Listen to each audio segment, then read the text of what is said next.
U današnjem kratkom videu ću vam pokazati zašto ne biste trebali bacati stare čarape u smeće.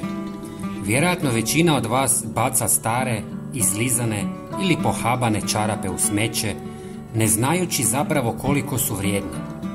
Pokazati ću vam ne jedan, već 3 načina kako ih možete iskoristiti. Prijatelji, napišite nam odakle nas gledate. Volim upoznavati ljude iz cijeloga svijeta. Sada ću vam pokazati prvi način kako da upotrijebite staru čarapu. Uzmite škare i prerežite vrh čarape.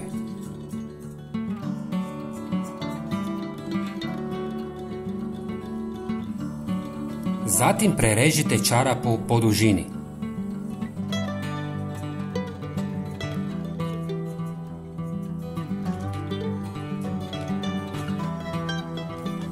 Sada ste dobili fantastičnu krpu za čišćenje raznih površina.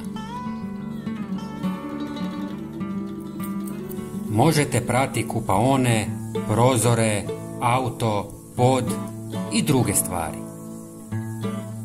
Drugi način jest da uzmete staru čarapu i napunite ju lavandom. Sigurno se pitate zašto lavandom?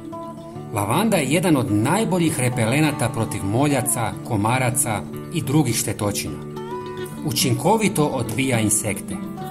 Osim kao repelent, lavanda ima fantastičan miris i cijela kuća će lijepo mirisati.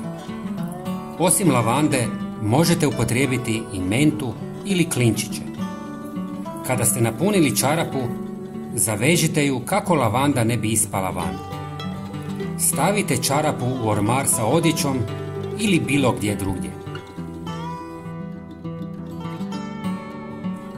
I treći način je da prerežete vrh čarape i stavite ju na lakat ili koljeno kako bi ga zaštitili od povreda kada nešto radite. Možete staviti i više slojeva čarape kako bi zaštita bila još bolja.